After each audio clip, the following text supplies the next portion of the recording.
Sejam bem-vindos ao Gandulha Verde, meu nome é Bruno. Nesse vídeo de hoje eu vim trazer um conteúdo aqui para refletir sobre a questão da Libra, questão de direito, transmissão, divisão de cotas, coisa que entra no assunto quando a gente debate Libra e a nova liga que os times querem criar.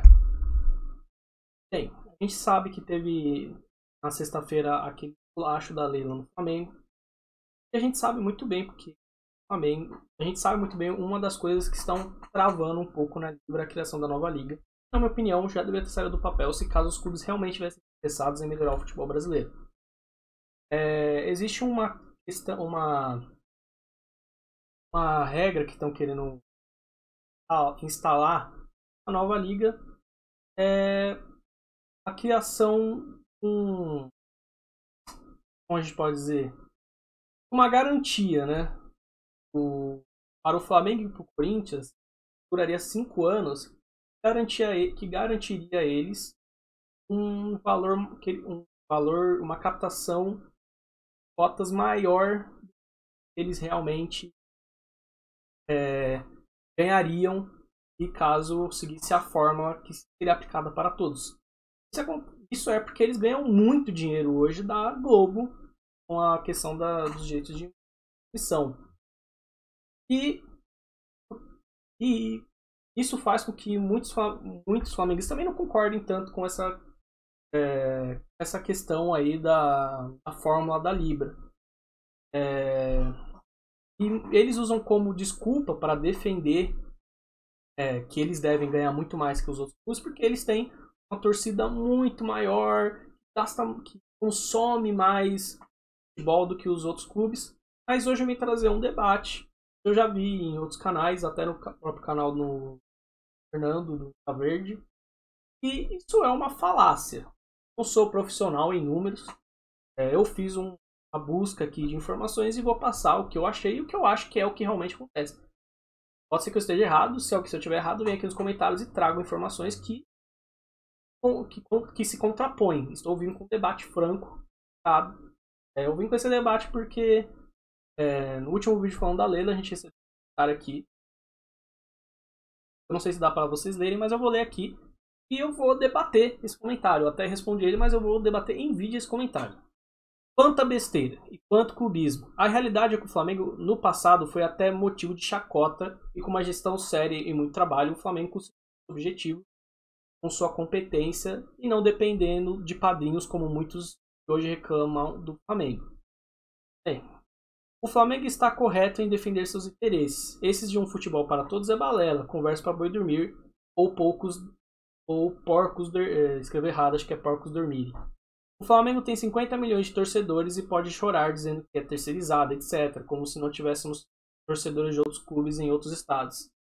Então pode chorar mais. Com 50 milhões de torcedores, se o Flamengo for jogar na Europa, dona Lei, acaba o Campeonato Brasileiro, pois compara a audiência de um jogo do Flamengo ou de qualquer outro clube. Acho que já sabe disso, né? Por isso tem que ganhar mais sim. Tem que pensar no melhor para o Flamengo, sim, e bater o pé, sim, se o que está na mesa não for bom para o Flamengo, ponto. Tá um pouco sem vírgula aí, então vou engasgar. Pois não vi esse interesse de ajudar os clubes quando o Flamengo estava cheio de dívidas, salários atrasados e devendo jogadores e até tirando o jogador de campo lesionado de carrinho de mão por não ser não ter estrutura. Isso ninguém vê. Mas é aquele ditado, o mundo dá voltas e agora aceite que dói menos porcada. Bem, vamos começar. O Flamengo ele tem sim um padrinho que é a Mãe Globo e eles recebem um patrocínio dinheiro público, né? Vamos lembrar que o banco que patrocina o Flamengo é um banco público.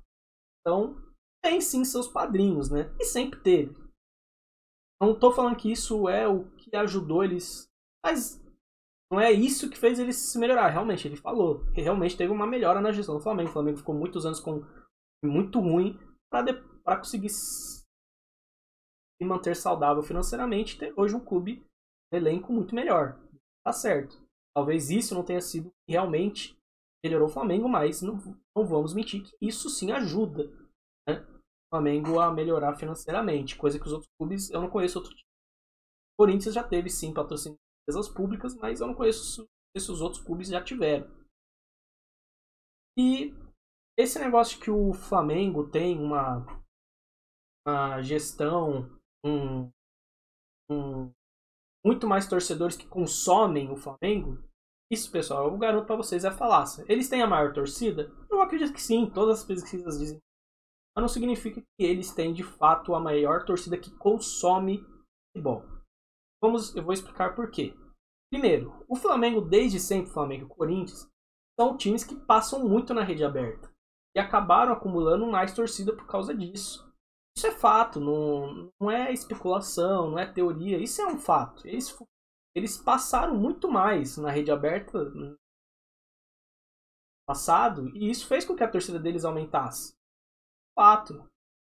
E isso faz com que os times como Corinthians e Flamengo tenham seus jogos passados, por exemplo, no norte na rede aberta com mais frequência. Coisa que aqui no Sul já não acontece tanto. No Sul passa jogos do Grêmio, do Internacional. São Paulo tem que dividir um pouco, por mais que o Corinthians também é um time com mais prioridade. No Rio de Janeiro eles de vez em quando tem que passar um Vasco, um Fluminense, um Botafogo. Em Minas Gerais tem o Atlético e o Cruzeiro. Então eles acabam tendo essa divisão de jogos. No Norte e no Nordeste existem estados que não têm clubes tão fortes que protagonizam na elite do futebol brasileiro. E isso faz com que jogos do Flamengo e Corinthians sempre foram priorizados a passar lá. Isso é um fato. E isso fez com que a torcida deles aumentasse. Então, o Flamengo tem uma torcida tão grande e muitos torcedores no Norte e Nordeste. Não estou nem discutindo a questão de são terceirizados ou não. A questão é, esses torcedores, tanto no Norte e Nordeste ou até mesmo no Rio de Janeiro, eles consomem tanto futebol assim?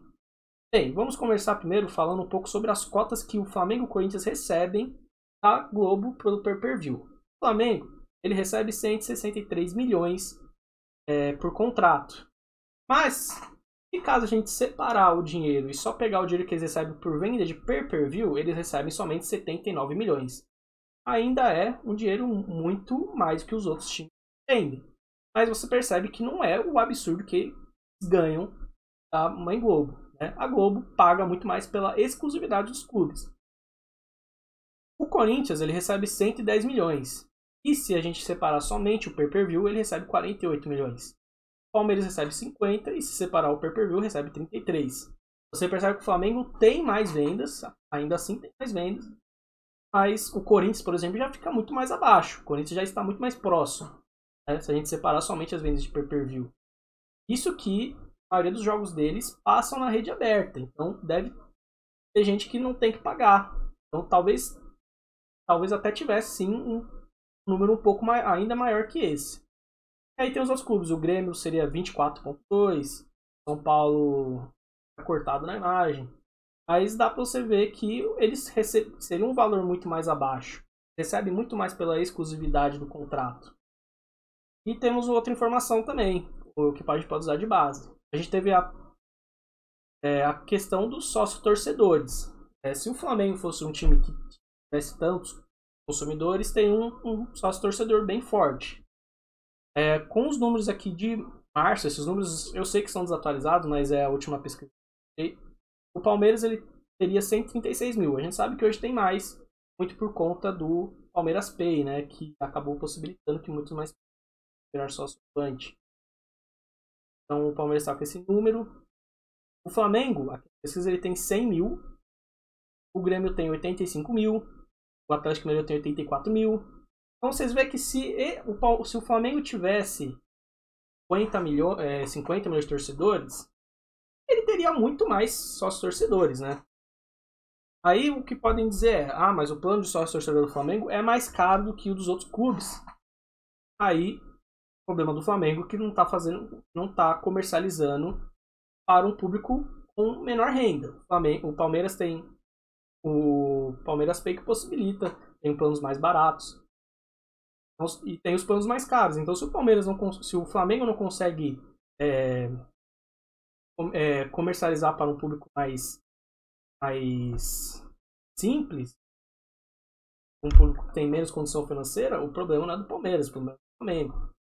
E esses números estão desatualizados, porque eu acho que hoje o Flamengo não é nem mais o segundo, acho que o Flamengo é o terceiro. Se não me engano, o Grêmio ou o Internacional estão em segundo hoje. Não lembro qual dos dois, mas o do Sul está em segundo hoje. E se a gente pegar a questão de rede aberta, de pessoas assistindo, de pontos na TV, o Flamengo e o Corinthians acabam tendo mais jogos, mais audiência. Mas eles têm mais jogos que passam na rede aberta. O Palmeiras, os outros clubes, não tem tantos jogos passando na rede aberta assim. E a maioria desses jogos muitas vezes passam no Norte e no Nordeste. Os jogos dos clubes não passam tanto lá. Então isso ajuda eles a ter um número alto de pessoas assistindo na televisão. Agora, se você pegar o número na rede fechada, você vai ver que os números não são tão discrepantes. O Flamengo ele tem sim uma torcida forte, tem sim uma torcida que gasta com o Flamengo, realmente consome o Flamengo forte. Claro que eles têm sim talvez a maior torcida mesmo. Estou debatendo isso, estou debatendo que se a gente for fazer a divisão justa com o que realmente cada um consome, não é tão a mais que eles ganham. Então, se eles aderissem à Fórmula Nova, eu acho que eles ainda ganhariam mais. Mas ganhariam muito menos do que eles ganham hoje. E é isso que eles têm medo. Eles têm medo de ganhar menos. Esse dinheiro que eles ganham da Globo, eles podem falar que não, mas é um dinheiro que ajuda muito eles financeiramente. Tanto eles quanto o Corinthians. Então eu venho trazer esse debate para mostrar que o Flamengo não merece toda essa exclusividade. Se esse cara aí do comentário acha que se o Flamengo jogar na Europa acaba o futebol brasileiro, tá completamente errado. O Flamengo precisa dos outros times para jogar, senão ele vai jogar contra quem? Vai fazer amistoso, 39 amistosos com o Flamengo A e Flamengo B e vai passar na TV? Eles acham que isso vai dar certo, então deixa eles. Mas a verdade é que o futebol brasileiro forte precisa de uma liga consistente e que times consigam financeiramente se equilibrar nas ligas. É um absurdo, por exemplo, tem time muito pouco na Série A, comparado com os que ganham muito. É injusto. Você pega na Inglaterra, o time que ganha mais com o time que ganha menos, se não me engano, é uma diferença de 50 milhões. Questão de renda. Então, ele tem que haver uma modificação. O futebol brasileiro, se ele quiser ficar mais forte, precisa mudar. E o Flamengo e o Corinthians precisam entender isso. Essa regra de transição aí não pode ser aceita pelos outros clubes de jeito nenhum. Bem, trouxe aqui algumas informações, alguns dados, para que vocês entendam. Diga aí se vocês concordam com a minha visão, se vocês não concordam. Se você acha que eu trouxe esses números não são relevantes, se você acha que não, isso aqui é relevante, traz aí, mostra aí nos comentários. Vamos debater com a educação. É isso que é importante também, debater com a educação. Não ofendi o cara do comentário, o cara do comentário também não me ofendeu. Zoou, né? Chama a gente de porcada, a gente chama ele de mulambo. Coisas saudáveis, né? Um debate saudável. Traz aí o que vocês acham. Nos comentários o que vocês acham, compartilhe esse vídeo. Valeu, falou!